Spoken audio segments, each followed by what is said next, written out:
Before introducing our speaker, I would like to mention a recent successful and very interesting joint program with our colleagues at the Bibliographical Society of America and the Bibliographical Society of Canada.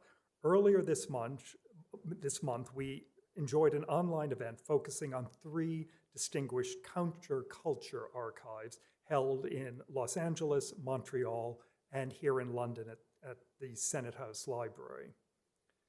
Among events to come in the near future, mark your diaries for a visit on the 26th of April to Christ Church, Oxford, for an in-person program marking Christ Church's recent acquisition, or rather reacquisition, of a remarkable copy of the first edition of Euclid's Elements, London, 1570. The volume was presented to the college in 1587 by a group of grateful students. It was disposed of as a duplicate in 1793. It was in the library of the Doyen of English Book Collectors, George John II Earl Spencer, for 2 centuries, until it was disposed of again as a duplicate. The book finally made its way back to Christ Church just over a year ago, thanks to the efforts of our council members Gabriel Sewell, who's in the room now, and Ed Potton, helped with a generous grant from the Friends of the National Libraries. The seminar is entitled Anatomy of an Acquisition, and it promises to be a fascinating visit, including not only the appealing story of the Euclid, but also a tour of the historic library at Christ Church. Details will be available very soon on the Society's website. Paul Hoftijzer was, until his retirement in 2020, professor in the history of early modern book at Leiden University. His own PhD was from Nijmegen University, and he has published widely on the history of publishing, bookselling, reading, and book collecting in the Dutch Republic, with a special interest in Anglo-Dutch book trade relations and the position of Leiden as a center of scholarly publishing.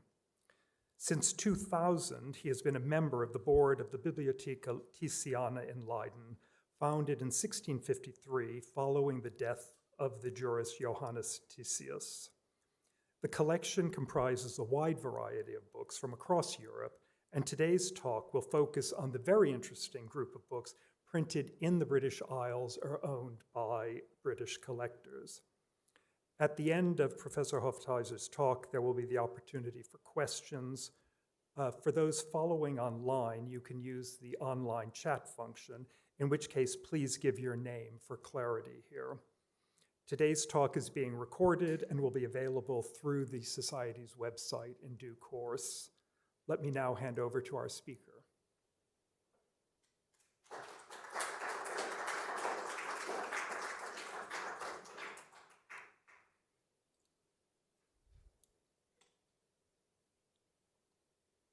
Thank you very much, Mr. Chairman. May I begin by thanking you and the Society, and in particular Dr. Karen Limper-Hertz, for the invitation to present a paper in its lecture a paper to the Society in its lecture series. I've been in your midst only once. Many years ago, in the 1980s, I was a regular visitor of the British Library doing research for my PhD, and I, as many other Dutch researchers, was much helped by the unforgettable Anna Simoni, and many of you will remember her. And she invited me to come to a lecture of the Bibliographical Society, given by Wietse Hellinga and his wife, Lotte Hellinga. And afterwards she introduced me to them, and that really was quite nice. I just heard from the chairman that Lotte Hellinga is doing well, but couldn't come to this meeting. And I somewhat hoped that she would be here, that would have sort of reversed roles. But she's online. Thank you, Lotte. It's an honor and a great pleasure to be here again. The topic of my paper, as you just heard, is books from the British Isles in the Bibliotheca Thysiana. I've been one of the directors of this institution. This is what it looks like for some 20 years, besides my regular work as a book history lecturer at Leiden University. And over the years, I've collected much material on the library and its founder.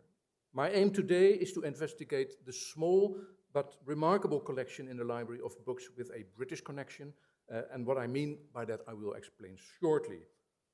First, however, I think it's necessary to provide an introduction to the Bibliotheca Thysiana. The library derives its name from the founder, the jurist, this is my cursor, yes, the jurist Johannes Thysius. This is a portrait painted after his death, as far as we know, or better known by his Dutch name, Jan Thijs. He was born in Amsterdam in 1622 into a rich merchant family that originated from Antwerp. And they were part of this large southern Netherlands migration, Protestant migration up north, instigated by the Dutch revolt. Johannes was orphaned at an early age, which made him heir to a vast fortune coming from both his parents. But orphancy was also the cause of his relocation in 1630 from Amsterdam to Leiden, where he went to live with his uncle and legal guardian, Constantin Lampereur, also coming from the southern Netherlands, professor of Oriental languages. And his other guardian was his great-uncle, Antonius Thysius Sr., professor of theology, whose son, Antonius Jr., would later become professor of history and university librarian. This is a world of books. Leiden must have been paradise for young Thysius. He first attended the Latin school and in 1639 began his law studies. As he had family in high places, he will have known many of the leading academics as well as private scholars living in the city, such as the German mathematician Samuel Kechel ab Hollenstein, who taught him astronomy, and René Descartes, who stayed in Leiden with intervals from 1630 to 1648. There's another reason why Leiden was attractive to Johannes. The earliest document that we have of him in the Thysius family archive is a thank you letter. This is it. A thank you letter that he, still living in Amsterdam, wrote to his great-uncle Antonius Thysius in Leiden on New Year's Day 1629, after having received a traditional Dutch koek or cake. In this calligraphed letter, and I think it was calligraphed for him, he was only 6.5 years of age when he wrote this. Thysius thanks his uncle, but politely suggests that next year he would rather have a book than a cook. A year later, at the age of 7.5, he indeed did receive a copy from his uncle's library, no doubt. This book, an edition of the commentary by Paulus Manutius on Cicero's letters to friends, printed in Frankfurt in 1600, containing a dedication by his uncle. Is that it? Sorry, no, it's the same page. Containing a dedication by his uncle, admonishing young Thysius to read and study the book in order to practice good letter writing. Study Cicero and you may write beautiful Latin. That was the thought. So Thysius became a book collector at a very young age. And there was hardly a place where he could better indulge himself in the world of books than Leiden, a city which, thanks to the renown of its young university, had a flourishing book trade. Around 1650, Leiden boasted some 30 publishers and booksellers, most of whom were active in the Latin trade, the publishing and selling of academic books. Among them, we find the likes of Abraham and Bonaventura Elsevier, who were the university printers, Jean Maire, the publisher of Descartes' debut, Discours de la Méthode, in 1637, and the versatile Franciscus Hackius, and many others. They were located in close vicinity. Wait a second, yes, this one. This is the printing office, we think, of the Elseviers in Leiden, close to the university building. And this is the university building from the Rapenburg Canal, the same canal where the Thysiana library is housed.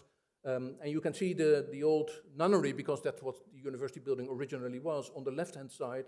And then at this wonderful Renaissance gate, which now sadly no longer exists, you see two windows, and behind these two windows there were little bookshops, and the one on the right was that of the Elseviers. This is a procession of a student who just got his doctorate. They were located in close vicinity to the university, and apart from their own publishing list, dealt in a wide assortment of scholarly books obtained from colleagues in the Dutch Republic and abroad. They would go to Frankfurt twice a year. In addition, the Leiden booksellers organized book auctions in the 1640s and 50s, some 20 or more a year, where libraries of professors, medical doctors, ministers of the church, city administrators, even students were put under the hammer. Also, book collections from elsewhere were sold simply because in Leiden it was said they would fetch the highest prices. And one of these collections was the library of another great uncle of Thysius, Johannes Thysius, who had been professor of history in Marburg and librarian to the Duke of Hesse in Kassel. This library was sold in Leiden in 1635. This is the title page of the auction catalogue. And Thysius was given the opportunity to buy some 200 books. At the age of just 13, he became the owner of a collection that many a Dutch citizen would only dream of at the end of their life. Back in Leiden from a grand tour of France and England in 1646 and 48, and having obtained his doctorate in law, Thysius was ready for a proper job. As a lawyer at the court of Holland in The Hague, for instance, or as a city alderman, the normal career start for young men of his status and education. He would have nothing of it, however. Finally, financially independent and having no wife or children to look after, Thysius instead began collecting books in earnest. He bought large quantities of books at the Leiden bookshops and book sales, but on occasion also went to The Hague, Amsterdam, and Rotterdam for that purpose. His new books he had bound by his regular Leiden bookbinder, Walter de Haas, in a simple, unadorned vellum binding, the so-called Hollandse band, the Dutch binding. This is an example of it. For the larger volumes, he would ask de Haas for a more expensive binding, vellum still, with blind-tooled lines and ornaments. Here you have an example of that. Or exceptionally, brown calf with gold tooling. And the central ornament that you see here was only used on his books. It was made for him. His second-hand acquisitions he mostly left untouched, but each book was tooled on the spine with his monogram in gold, in two sizes. This is the larger one. And in the case of composite volumes bound in vellum, Thysius himself would write the short titles on the spine. And here you have an example of that. This is his handwriting. In September 1653, at the age of just 31, Thysius was severely ill. And knowing that his end was now drawing near, he asked a notary to draw up his last will. Being still unmarried, he named his cousin Sarah Lampereur, daughter of his guardian Constantin Lampereur, of whom he was quite fond, as his main heir, while appointing her husband, Baron Marcus du Tour, as the executor of his will. With regard to his library, he had a special wish. He wanted his books to be preserved, as the Testament says, tot publieke dienst der studie, for the public benefit of study. And he set aside a considerable sum of 20,000 guilders, that would be the equivalent of 2,000 English pounds at the time, for the construction of a library. Thysius died a few years later, and immediately after Marcus du Tour began work on building the Bibliotheca Thysiana. As Leiden was a crowded city without any vacant space, he bought a couple of houses on the corner of the Rapenburg and Groenhazer canals, which he had demolished, and building then began after the classicist design of the city architect Arend van Schravenzande. This is what it looks from the exterior. 4 years later, in 1657, the library finally opened its doors, and that it has continued to do ever since, albeit at times under difficult circumstances.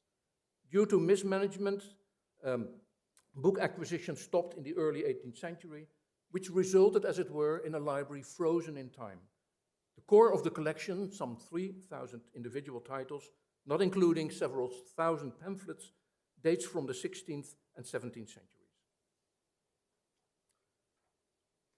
The Bibliotheca Thysiana is important for a number of reasons. First of all, it's a rare example of a major early modern Dutch private library which is preserved more or less intact as a public institution. Interesting in this respect is that on his grand tour, Thysius had visited the recently established Bibliothèque Mazarine in Paris and the Bodleian Library in Oxford, both private collections turned into public libraries, which must have inspired him. And this belief in the humanist ideal of not keeping knowledge to oneself can also be seen in the way he appropriated his books.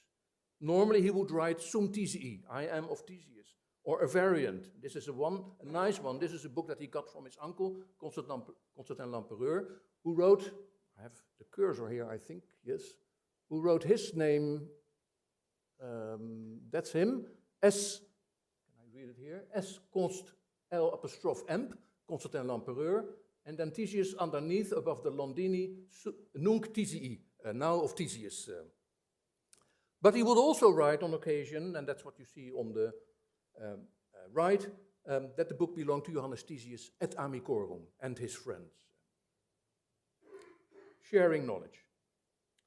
It has to be emphasized here that he wasn't an active scholar in the sense that he used his library for his own studies. Apart from his dissertation, of which no copy remains, Thysius never published anything. His contribution during and after life was to make his books available to others. Of further significance is that the Bibliotheca Thysiana is housed in one of the first purpose-designed library buildings of the Netherlands. Before that, libraries used to be housed in former Catholic churches and chapels. Here we can see the implementation of new ideas around 1650 concerning the storage, the accessibility and use of books. Its greatest importance, however, is that the library, which at its foundation was larger than Leiden University Library, can be regarded as a mirror of 17th century Dutch cultural and intellectual life. Thysius, in his book collecting, was clearly influenced by the directions of the French librarian Gabriel Naudet, laid down in his Advice pour dresser une bibliothèque of 1627. Praising libraries as bastions against ignorance, Naudet argued that they should not aim for bibliophile splendor, but instead bring together a representative collection of useful and practical books. That included both the ancient and moderns in all disciplines, as well as Catholics and Protestants, and Orthodox and liberal authors. Naudet furthermore emphasized the importance of collecting manuscripts and printed ephemera, such as pamphlets and academic dissertations. And all these precepts Thysius followed, with the exception of the acquisition of manuscripts. He was very much a man of the printed book.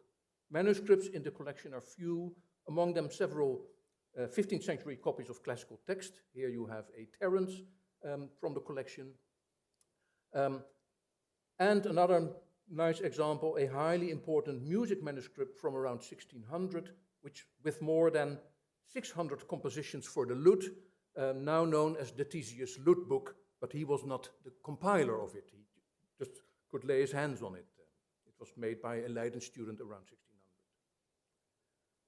The Bibliotheca Thysiana still is an independent institution, but not surprisingly, it has strong affiliations with Leiden University and the University Library. The university contributes to its maintenance, and the books are made available for study in the special collections room of the University Library.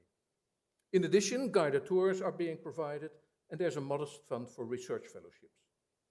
And with regard to research, there are lots of opportunities.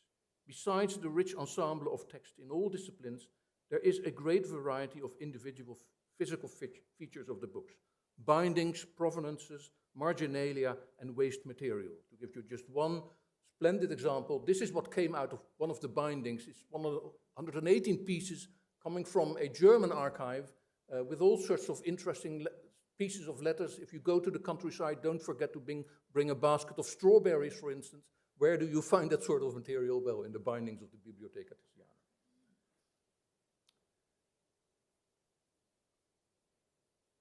Where am I? In addition, there is the Thysius Family Archive and the archive of the library after Thysius' death. The family Archive is particularly rich on Johannes Thysius himself, with his correspondence, the travel journal of his grand tour, and an account book in which he kept trace of his expenditure on books for sure, and this is the first page where what he spent on books is being explained. It says, if I can read it from here, catalog of all my books and each its price, and that goes on for some 42 pages, so that's really wonderful material. But also on clothing, musical instruments, on gifts, on coins, bulbs, paintings, maps, and last but not least, his unique book wheel. This is what was made for him in 1649 by a local carpenter, we think, and it cost him 20 guilders. Excellent use of this material was made by my PhD student Esther Maurits, who wrote her dissertation on Johannes Thysius and his books. And she defended her thesis in 2016, and this is the trade edition that came out in the same year. One of the subjects to which Esther paid less attention is the group of books in the library with a British connection. And by that I mean books written by British authors, published in Britain, or abroad, in Latin, English, or in continental vernacular translations, as well as books with a British provenance. Now, over the years, I've had an ongoing interest in the early modern Anglo-Dutch book trade, starting with my own PhD research in the 1980s on 2 English bookselling families in Amsterdam in the 17th century. My aim then was to examine what role publishers and booksellers played in the early modern exchange of knowledge and ideas between Britain and the Low Countries, if not the continent at large. What has become clear is that Dutch booksellers in the 17th century played a dominant part in the trade between the 2 countries, making life at times difficult for their colleagues and competitors in Britain.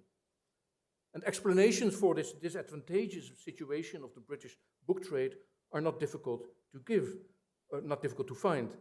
Certainly, it was much affected by the political instability of Britain during this period, but no less damaging was the forced concentration of book production in London, resulting in the monopolist position of the Stationers' Company and the King's Printers, and consequently, high prices of books. In addition, there was a language problem, as there were not many people on the continent who could read English. These and other factors made books from Britain difficult to sell on the international market, which in turn led to their being copied, pirated, and translated abroad, and predominantly in the Dutch Republic. Now, unlike some of his Dutch contemporaries, such as the Leiden scholar Johannes de Laat, to whom I will return, Johannes Thysius had no special connections with the British Isles. It is unlikely that he could read English, and although he had traveled to England at the end of his grand tour, he had stayed there for only a month to visit Oxford and London. Analyzing the presence of books in the Bibliotheca Thysiana with a British connection, therefore, should tell us something about the availability of books by British authors and the interest in the knowledge and ideas that they contained. In addition, I aim to shed light on a small number of books in the library which have at times, quite intriguing British provenance. My point of departure is the collection as it was described in the first printed catalogue, printed in 1668 in a small print run. It seems to have been a sort of test catalogue, of which only 1 copy has survived in the library. It's the first full registration of the books in the library after Thysius' death, and it lists nearly 2,600 titles, most of which are still in the library today. This number, however, is deceiving, as many composite volumes are incompletely described, and it seems that quite a few of Thysius' books at the time were still in use with family members without being catalogued. Moreover, his account book lists a substantial number of books that for one reason or another,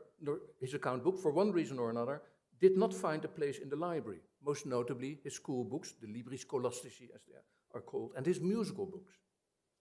Finally, I haven't included in my data set Thysius' large pamphlet collection, which is now kept as a separate entity in Leiden University Library.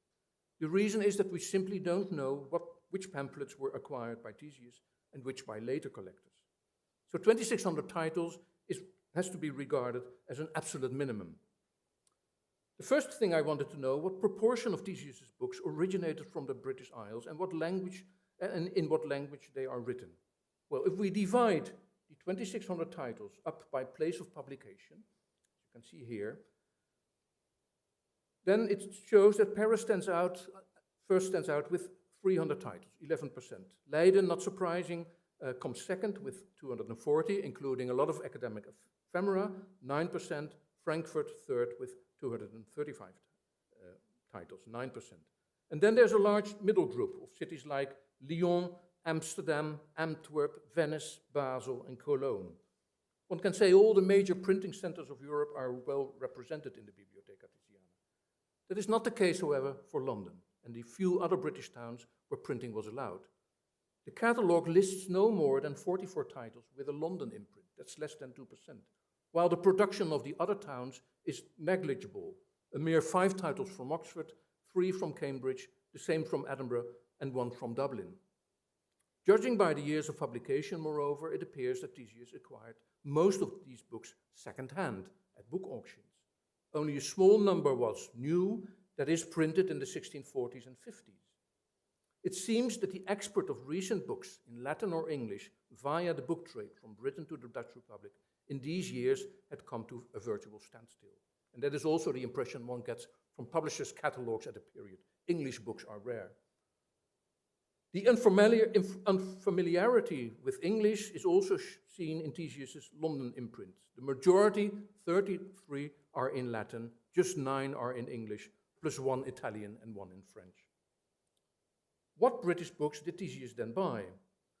The 44 titles in London Titles make a rather haphazard collection, but they are in line with his general interests. And let me give you a few examples. I will say more about their provenances later. Thysius had a large collection of Bibles in various languages. Among them, the first Bible printed in the Dutch language in Delft, 1477, and the so-called Cologne Bible of 1478-79. And of course, an English Bible could not be lacking. This is the Bible that he acquired, a composite volume in quarto with the King James Bible printed by Robert Barker in London in 1614, accompanied by the Book of Common Prayer and the Book of Psalms, and then also John Speed's the genealogies recorded in the Sacred Scriptures. That's the next you can see here. He bought the book in this sturdy English binding with a crowned Tudor rose. And perhaps somebody in the audience can tell me a little bit more about this type of binding.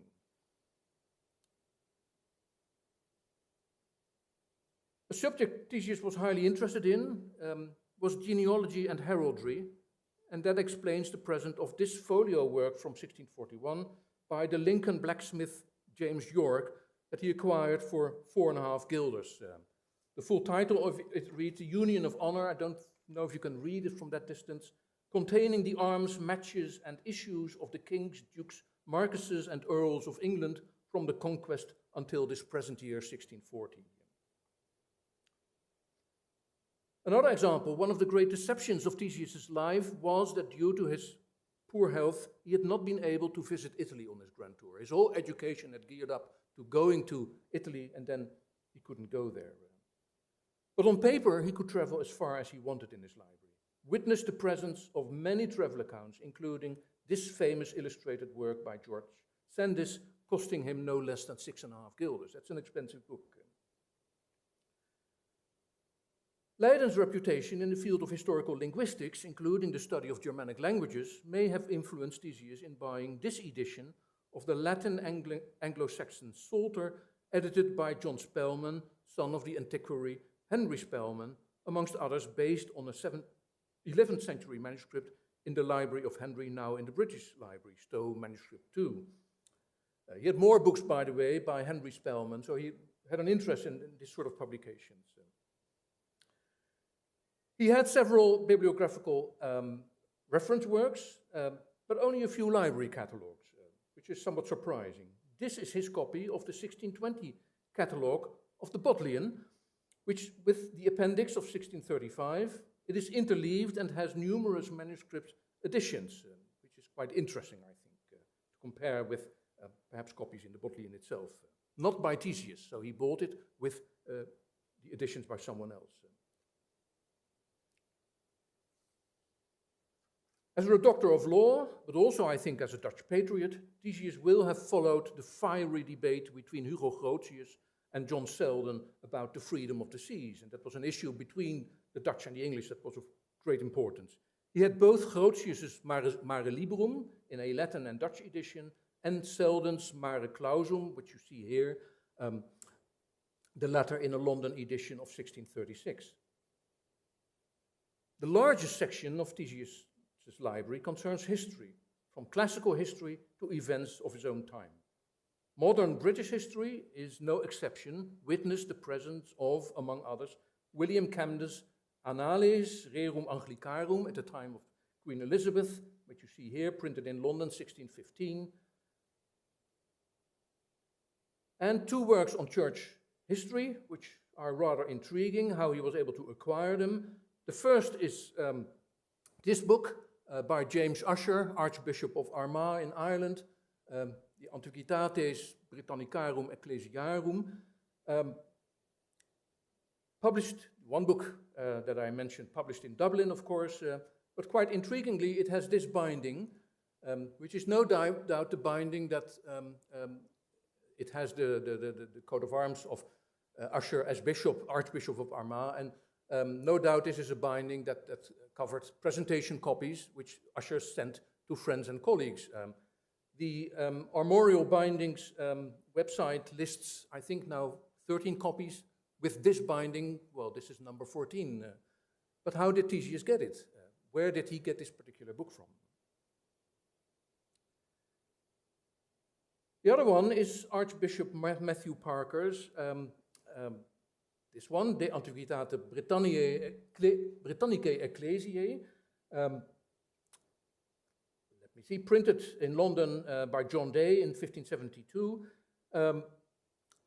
Allegedly, perhaps somebody can tell me more about this book, printed in only 15 copies, which differ from one another in minor details. Well, certainly also here, because here we can see that coats of arms have been pasted on, replacing apparently other ones.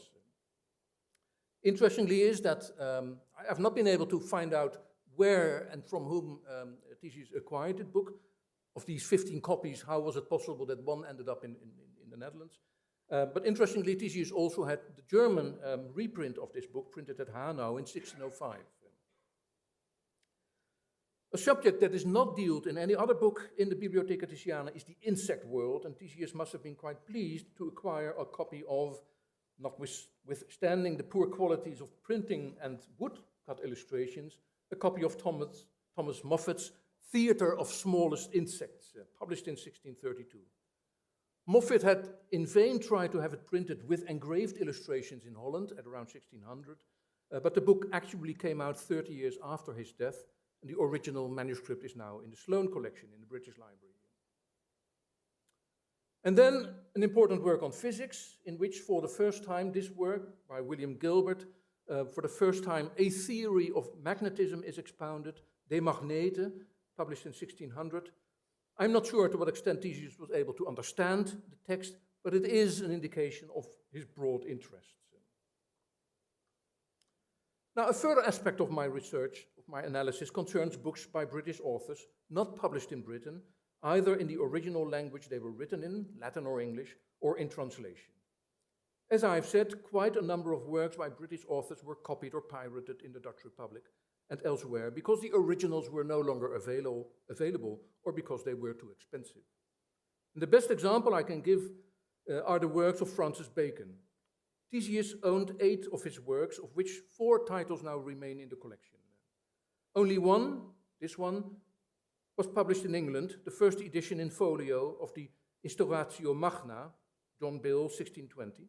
The 3 other works, Silva Silvarum, Historia Regni Henrici Septimi, I apologize for my Dutch Latin, and the Historia Naturalis et Experimentalis de Venti, here you have the 3 of them, were all published in small format, in duodecimo, by printers in Amsterdam or Leiden.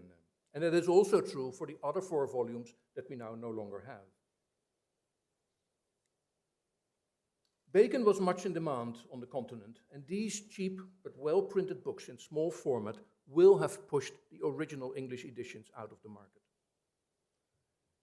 In addition, the library holds a good number of continental editions of British authors whose works were often regularly reprinted by continental publishers, either in Latin or in a vernacular translation.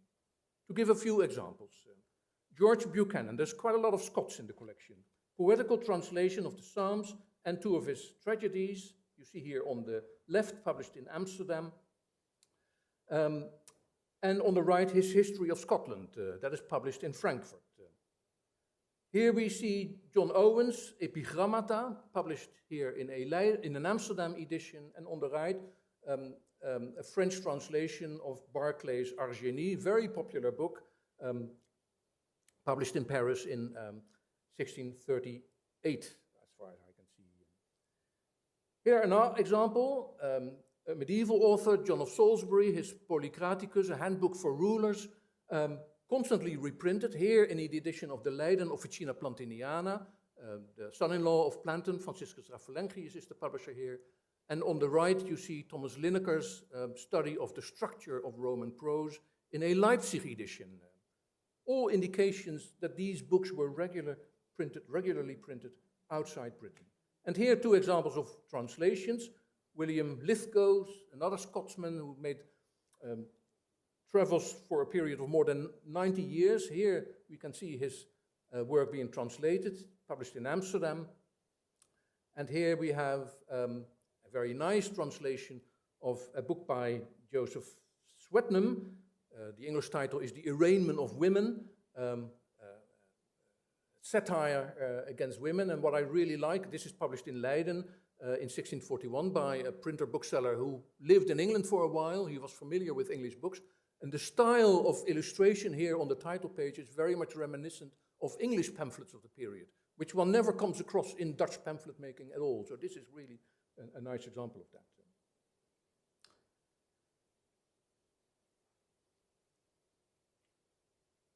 More surprised I was to find a substantial group of British authors whose works were first printed on the continent, not in England or the other, Scotland or Ireland. And often there were good reasons for that, because the authors had settled abroad for an academic or ecclesiastical career, or because they had been forced into exile. In other cases, the reasons for choosing a continental publisher may have been higher quality of printing or better distribution. Again, a few examples. This is an anthology of Scottish poetry, contemporary Scottish poetry, published by Arthur Johnson, a Scotsman, published in Amsterdam with Johan Blauw, one of the best printers of town. No English edition. A special case is Robert Flood, whose Hermeticist works Thysius appears to have greatly appreciated. No less than 7 works by Flood are present in the collection, all published on the continent. And I show you the title page of one of his main works, volume 1 and 2, that you can see here, published in Oppenheim in Germany in 1617, if I remember correctly. Yes, 17 and 19 folio editions. Oppenheim is an interesting place because it was in the Palatinate, and no doubt we have the support here of Elizabeth Stuart, daughter of James I, who was married to the Elector Palatinate Frederick V. That's also true for the publisher, Johann Theodor de Brie, who came from Liège, but worked first in Oppenheim and then in Frankfurt, and also was a supporter of this so-called Protestant Palatinate movement. Another interesting example is Henry Holland, an author and bookseller in London. I don't know why he chose to have this collection of portraits of famous Englishmen printed and published in Utrecht and in Arnhem, but surely the quality of the engraver, Crispinus de Passe, must have played a role in that.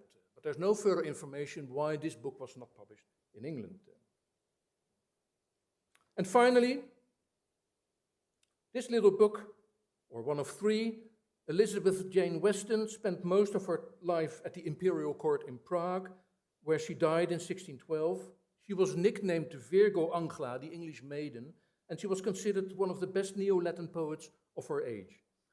The presence in the collection of her Parthenicon, what you see here, in a 3-octavo volume edition published in Prague in 1603, is interesting, as Thysius clearly was on the side of women in the contemporary debate about the intellectual capacities of women. He was equally impressed by the polyglot literary skills of another Virgo, the Virgo Batava, the Dutch maiden, Anna Maria van Schuurman, whose Opuscula Hebrea Greca Latina et Gallica, it says something about her polyglot skills, was also in his collection, but now is sadly missing. On the basis of Thysius' account book, it can be established that he bought many of his books at book auctions. Altogether some 30 we can identify, mainly in Leiden, but certainly also in The Hague, Amsterdam and Rotterdam. Normally these auctions consisted of books from one particular library, but it was often the case that books from a variety of origins were sold, especially in those instances where no owner is listed on the title page of the auction catalogue.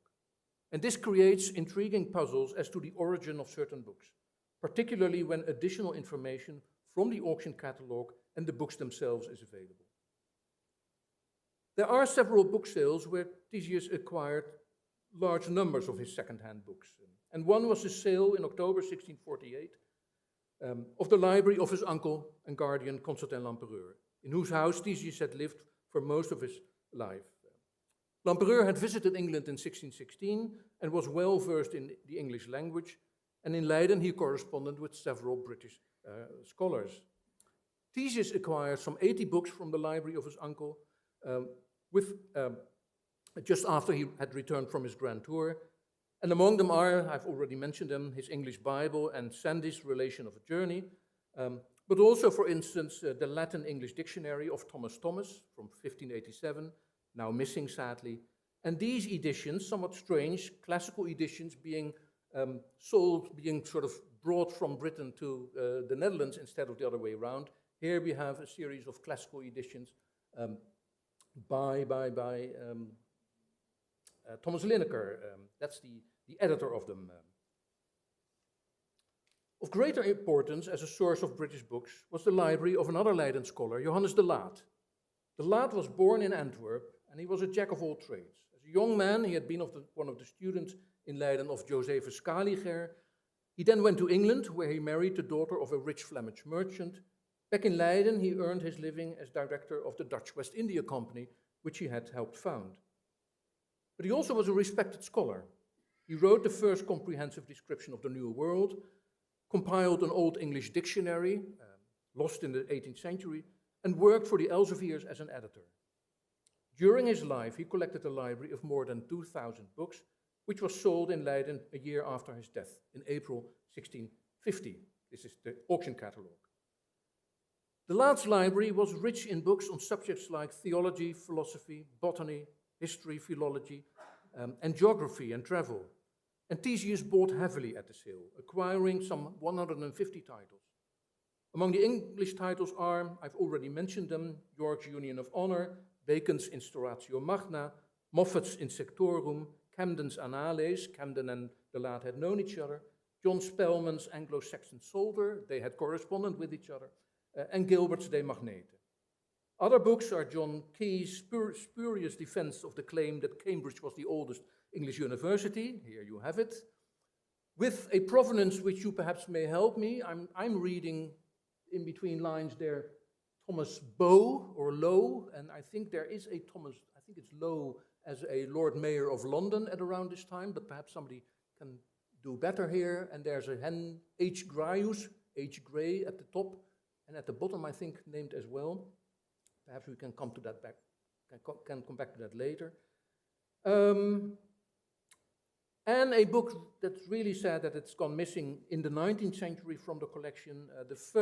This one, this is not a photo from the Thysiana library, but from an antiquarian bookseller.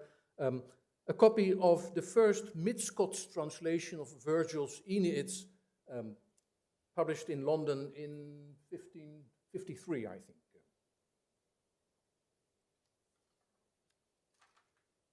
Now, these are all interesting books, but on closer inspection, the De Laat auction catalogue lists many more important British books that Thysius would have been interested in. In the catalogue, there are no less than 5 pages of books in English, which is quite extraordinary in the Dutch auction catalogue, not to mention the many Latin titles in the catalogue.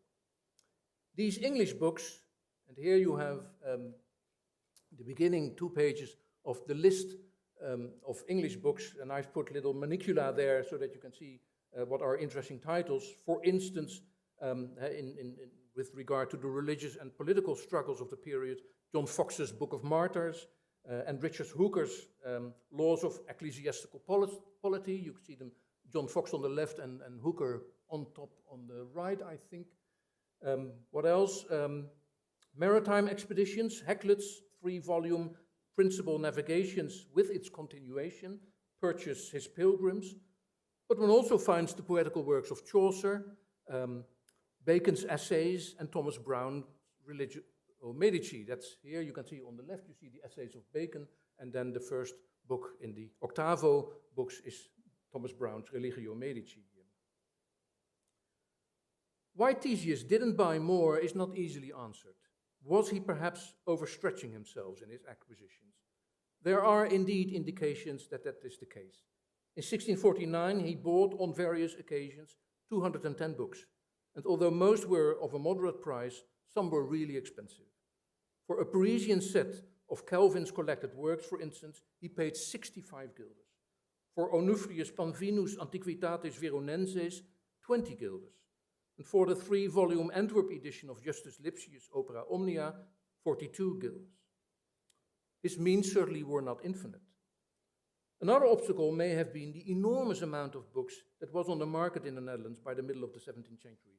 New books of Dutch and foreign publishers and antiquarian books through the book sales. Thysius may at times have despaired about the multitude of books on offer. And as a book collector in his prime of his life, he may have thought that surely other opportunities would arise. We have to remember that when he died, he was just 31 years of age. The British books that he had acquired by then were not many, but surely they indicate a lively interest in affairs across the North Sea.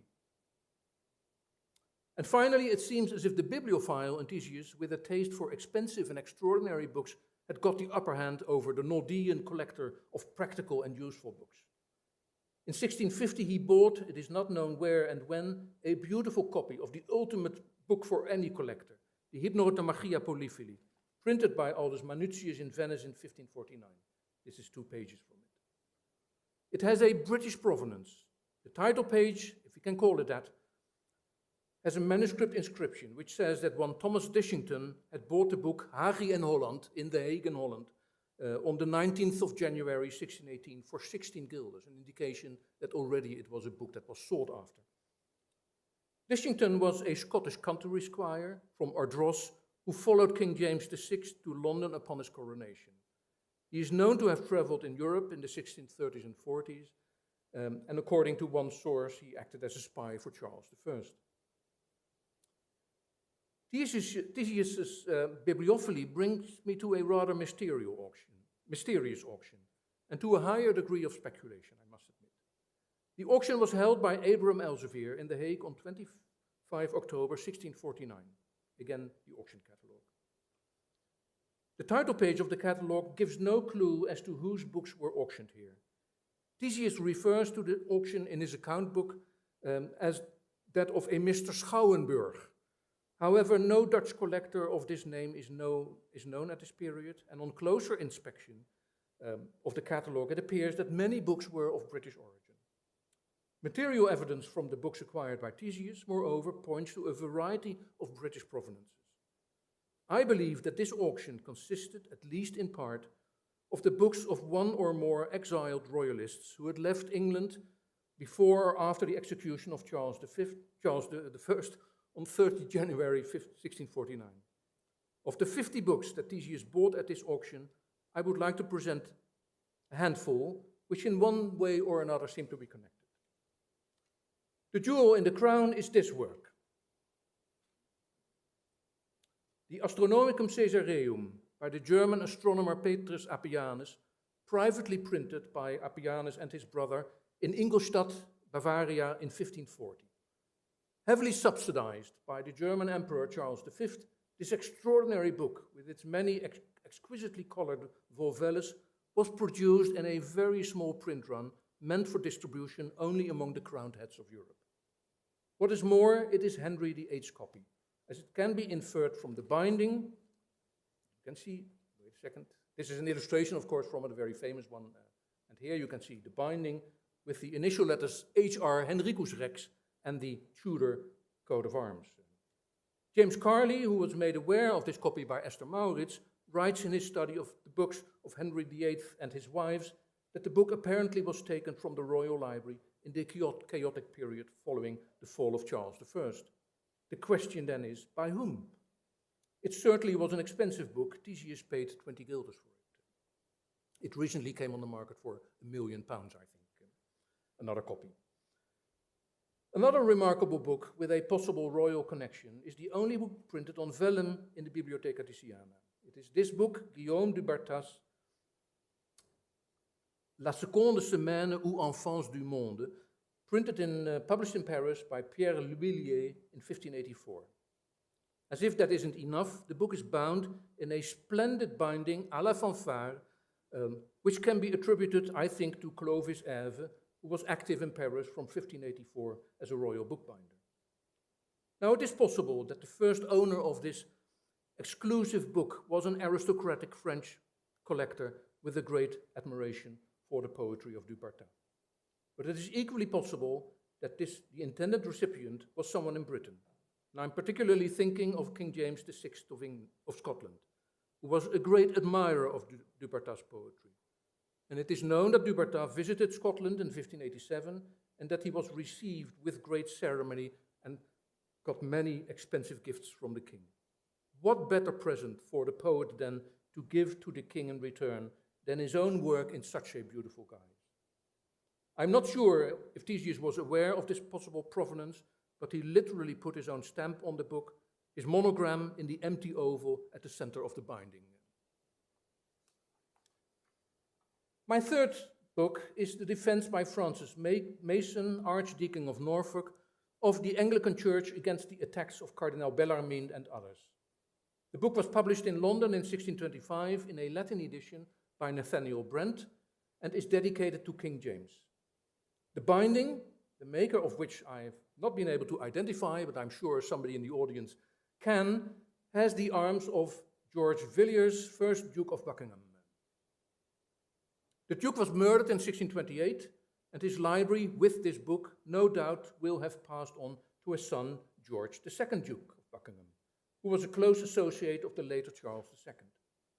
Both men were in exile in 1649 in the Dutch Republic. The question, again, then is if this book was part of a collection of valuable goods of the 2nd Duke that was transported to the Dutch Republic, where so many royalists had found a safe haven. The British Armorial Bindings website again lists 9 books with this coat of arms, but none so extravagantly decorated. Here we have the 2nd edition of Nicolaus Copernicus's De Revolutionibus Orbium Celestium, published in Basel in 1566. The copy, which Thysius bought for an astounding nearly 2 guilders, is special as it is interleaved and enriched with a large number of drawings, notes, and calculations made by an unknown reader. I have as yet not been able to find out who this person is, but on the authority of several specialists in the history of astronomy, there is every likelihood that this person is an English scholar. There's a range of possible candidates in the decades around 1600, particularly in Oxford and Cambridge, but an astronomer close to the royal court of James VI and I cannot be eliminated, as the king had a great interest in astronomy. Apart from the information provided by book bindings or manuscript annotations, we also have names of owners. For instance, the Thysiana copy of the Latin translation of James I's Apology for the Oath of Allegiance, published in London in 1609, has this manuscript inscription on the first free end paper: Sir Thomas Penton, Knight, Gentleman of the Privy Chamber to His Highness the Prince of Wales, etc. Penton, who gave his name to Penton Street, not far away from here, during the Restoration gained notoriety as a gambler and a rake. But here we meet him as a supporter of the monarchy and Anglican Church, and it is likely that he too came to the Dutch Republic as a royalist exile. Even better is the string of names found on the title page of this book. It's part of a composite volume with the works of the 16th century French mathematician Oronce Finet. There are 4 names in the chronology of ownership. I give them to you: a Dr. Hamden, who had given the book to Thomas Aylesbury, then a Thomas Brownius, and finally Johannes Thysius. Sorry, this is it. And I've got more detail here. On the left you see Thomas Brownius, then on July 31, 1616, Liber Tome Aylesbury, Dono Dedit Dr. Hamden, and then you see on the right Sum Johannes Thysius.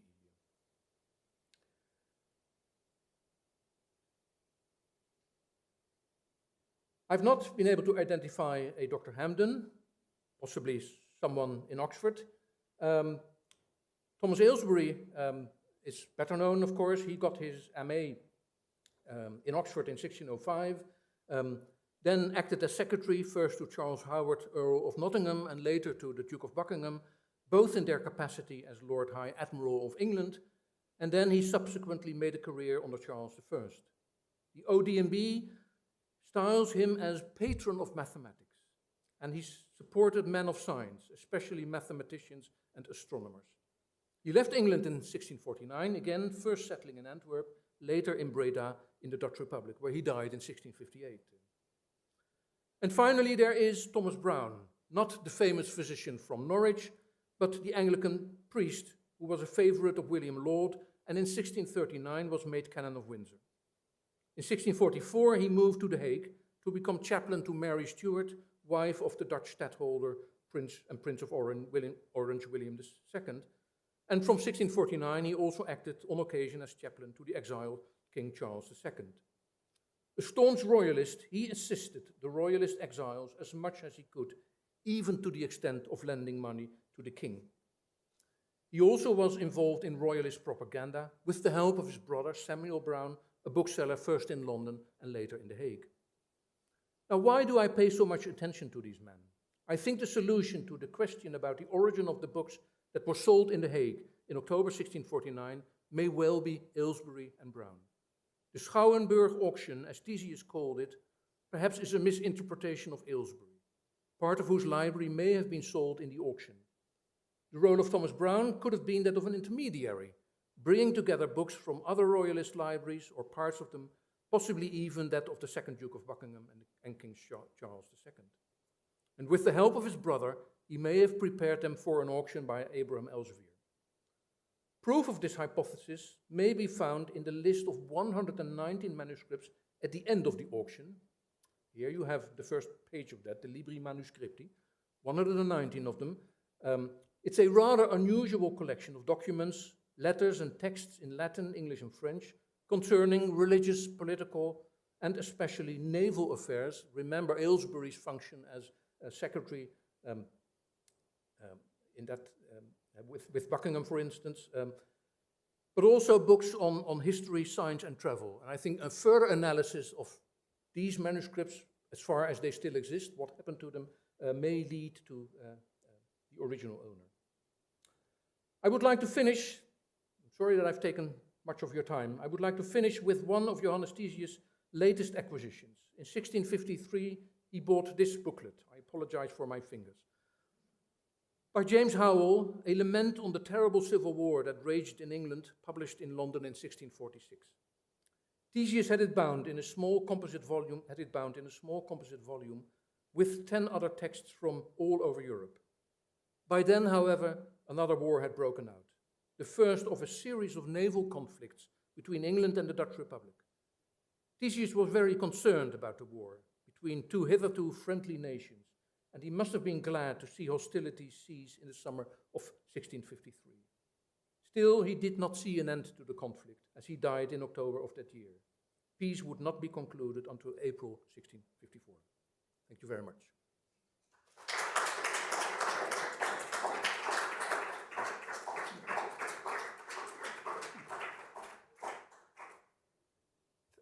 Thank you very much. That was spectacular. For those of us who are rather proud of having become interested in old books at a young age, it's sobering to hear about someone who was an active book collector at the age of 7, who owned 200 books by the time he was 13 and already an active auction buyer. Amazing. For a relatively small, as you pointed out, a small collection of English imprints and books with English ownerships, I can hardly remember such a high concentration of truly spectacular books. I began wondering, is this man a bibliophile as well as a collector reader? Clearly, enormously so. I mean, the Hypnerata Machia with an early English provenance, the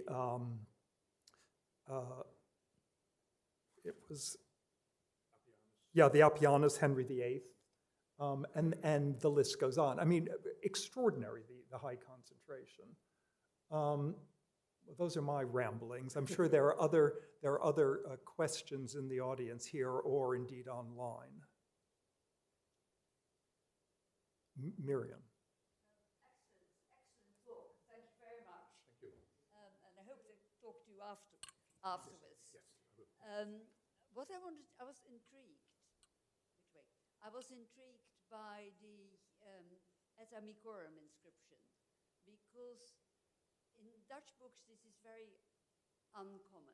And the one example I can think of for Dutch, Flemish, man who did it was Marc Laurin. Yes, indeed. With his private press.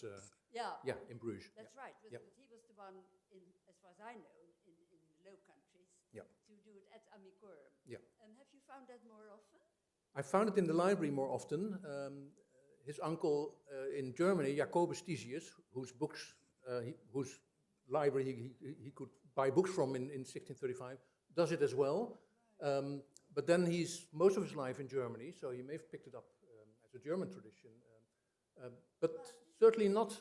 I agree that in other books that I've seen from other collections, I haven't come across it at all. Because it originally comes from France. Yeah. Folia who did it, and then there were several French collectors who did it. Yes. Marc Laurin took it on. Yes. And then somehow, now finding it, Yeah, I remember that Chris Coppens wrote an article on the... I have to check that to see what he has to say on it. And the other question I want to ask, but that's a very, very practical question. Where did he get the money from at such an early age? Yeah, his father was extremely rich. The man, when he arrived in Amsterdam, for a time he acted as a merchant, but soon he stopped working for his money and invested in the Dutch East India Company quite heavily, as did Johannes as well. But also from his mother's side, he was her only child. He later had a half-brother and a half-sister, but he was the only heir of his mother's inheritance, and she was extremely rich as well, so that's how the money arrived.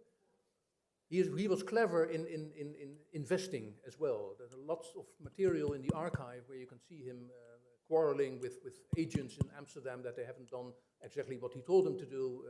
Quite interesting material from an economic side as well.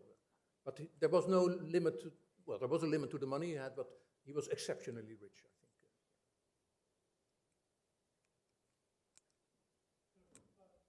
Thank you very much. Wonderful to hear about this library, which I spent far too little time in some years ago. 2 hours one afternoon is not quite enough. Yeah. The question I wanted to ask is, we've seen some obviously very fine bindings, one for England, the Henry VIII binding, but how many of the London printed or English printed books and the Dublin printed book, the Dublin printed book clearly is in presumably a Dublin binding because it's coming from Usher, but are they in English bindings or are they in Dutch bindings, the more ordinary texts? Do you have any idea? He had some of his books certainly rebound as composite volumes, and then they would have had the bindings that his own private bookbinder would provide him with, so vellum, simple vellum. I would have to check there was so much I had to tell that I wonder, should I go deeper into, for instance, English book bindings in the collection? There simply wasn't enough time for that, and I've spoken already far too long. But I would have to check to see what there is to be found. But I'm sure some of the books will have their original English bindings. Yep. That would be worthwhile checking that. Yep. I'll see what I can do. Okay, yeah. Thank you.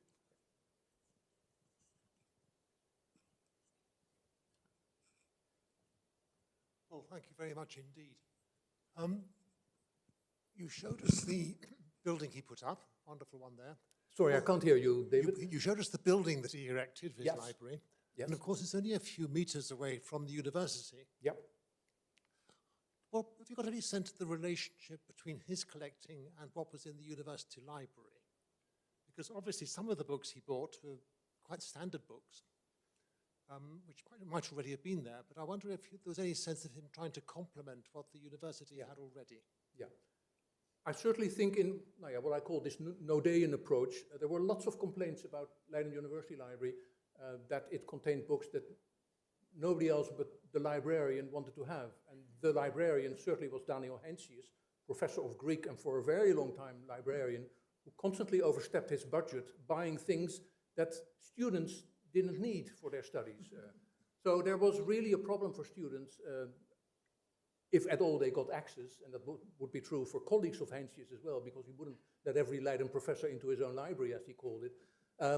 But certainly at around 1650, when Heinsius died, there was a problem that the university library did not provide the books that students needed. And interestingly, his great-nephew, Antonius Thysius Jr. is then librarian, and I'm sure that in this close family circle, they will have talked about not only the sort of construction, the recreation of the interior of the library. Thysius is an interesting example of a library with a fence so that you can't take your books out yourself anymore. And the same happens at the same time in the university library. And I think that also Antonius Jr. was aware of the necessity of making the library better accessible for students and also provide the books that they needed for their studies. So from that moment onwards, there is this awareness that the library has to adapt, has to change. One can call that an influence of Thysius, I'm sure, but at the moment when Thysius founded his collection, that was still, the university library had not adapted yet. They were in the process of becoming better situated for students. So certainly I think for quite some time, Thysius's library served as a useful place for students to go to. Our only problem is that we have lots of material on Thysius, but hardly any material on the early years of the Thysiana library. Who were the visitors? What were the opening hours? Could you take books home with you? Very simple questions we can't answer simply because there's no archival material. Thank you very much.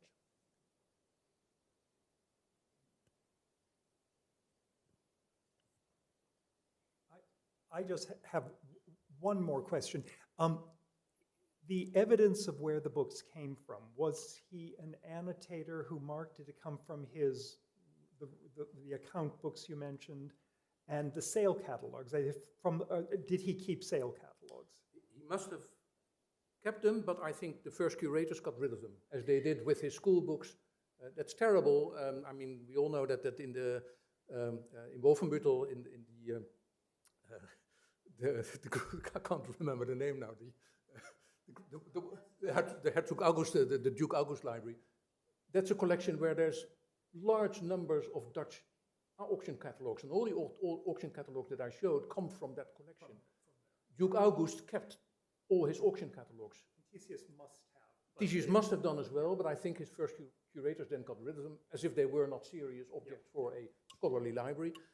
What he does in his account book is quite interesting, that he works chronologically. So we can follow him from, well, there is a good documentation in his account book of what he buys from his uncle Jacobus in 1635, when he's still young, and then it begins again in 1649. And then we have, up to his death, we have a list of 42 pages of all his acquisitions. Mentioning specific sales? Mentioning sales, such as the Schouwenburg sale or from De Laat. I mean, he mentions the names, but also often we have only a year. We know that in 1652 or 1651 he bought a large number of books, but then we only have the year. And lots of these auction catalogs have survived, but many more have not. So if you try to sort of retrace the books that he bought in remaining auction catalogs, it's often not successful because, yeah, I think only 10% of the auction catalogs has survived, even in such a wonderful collection as that in Wolfenbüttel. But it's a great pity that we don't have his auction catalogs. I think there are some questions online. Works, you see. Yes? No, it does. Okay, there are several questions. I was going to pick out one. What is known about the auction process in Leiden in the 17th century? Would there have been a preview so Thysius could see the books beforehand and maybe get interested in the bindings as much as the content of the books themselves? And there are also several. This was terrific, fascinating. Thank you very much. If you could answer this one, anonymous. Certainly, I mean, the whole advantage of having an auction with an auction catalog is that people know in advance what's going to be sold. And for those in Leiden, there were preview days. But again, we know from Duke August, who bought heavily at these Dutch auctions, that he had agents working for him, and they would sort out books. The Duke sent them lists. This is what I want to have, and you can go as far as this. So that certainly would be true. Often that was done in the house of the deceased person or in the bookshop. But if you imagine 20-25 auctions per year, now in Leiden we have one or two, that's enormous, the number of books that arrived. For students it was fantastic because there was such a lot on offer. Not so much for professors because they complained that students would neglect their lectures simply because they went off book buying. Do you want me to ask another one? Right. Okay. So what a stunning collection. We're very lucky that it's largely stayed together. Why do you think none of Thysius' descendants were tempted to sell it off? They lost interest gradually. I think they thought it too much of a burden. There were always, I mean, in his last will, he stipulated that 2 members from his family should be curators.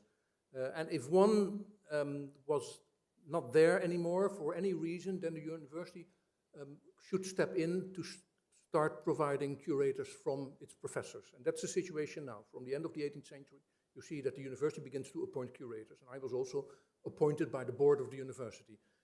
Before that, you see that indeed family members in the beginning do their best. And this auction, this catalog that I mentioned from 1668 has inserted pieces of paper on which new titles have been written that were acquired by the first curators. Among them, for instance, a Blauw Atlas, an 11-volume big Blauw Atlas. That is something to acquire for the library. But that dries up already by the end of the 17th century. And then you see curators living up north in Friesland. They don't bother to come to Leiden anymore. It's simply unpractical for them. I also wonder if that is the case because as no more books were being bought in the 18th century, this wasn't a modern functioning library anymore, it became a dead library. If visitors simply lost interest, why would you go to the Thysiana library if no French Enlightenment philosophers were to be, John Locke wasn't there, etc. Why would you go there? It seems to have been forgotten. And only, I think, in the 19th century, people sort of rediscover it, as if the sleeping beauty is kissed awake, now realizing what we have. On the other hand, I think that this sort of neglect was also the survival of the collection, because if it had grown at the same pace as happened in the first decades after its foundation, the building soon would have been too small and they would have moved to another place, and then we would have lost this wonderful 17th century library building. Yep. Okay, I can ask one more question, probably quickly. Is there a manuscript or a printed book in the library that is not readily available elsewhere and should be digitized? And that is, sorry, the last? That should be digitized to make it widely available. The Lut book is is published. My predecessors, for one reason or another, always refused that the Lut book, which has 600 compositions for the Lut, it's the largest manuscript with so many compositions from around 1600 for the Lut. That is now published by the Dutch Lut Society. It's available now to everyone. I'm constantly being asked, why can't it be digitized as well? Well, I first want the Lut Society to sell out its new edition. We are a bit hesitant about digitization. We do it when people really ask us to do it, but not the entire collection, simply because of the damage that's being done to books in the process of digitization. We're very much afraid of that. And as long as any of our books is available through other means, Google Books or what have you, we say no, come to our library or come to the university library and ask for our books. We think it's essential that you hold Thysius' books in your hands rather than look at a screen. But if people really want it, we oblige. Good. Thank you very much. Actually, it's rather refreshing to hear of a library that is encouraging people to come and hold the books in their hand carefully. I hope everyone in the room here will join us for a drink outside. We have another question. Well, a suggestion rather than a question. I'm cudgeling a sort of failing memory about Thomas Aylesbury as the owner of medieval manuscripts, and thinking that I've read of him as the owner of manuscripts, and very possibly in one of the articles of Neil Kerr, K-E-R, edited by Andrew Watson, and that might be the way to work out who owned the manuscripts, or some of the manuscripts that were in that sale catalogue. I see. So I must admit I'm not familiar with that, so I'll look that up. The collected writings of Kerr, edited by A.G. Watson. Yeah. Okay, thank you very much.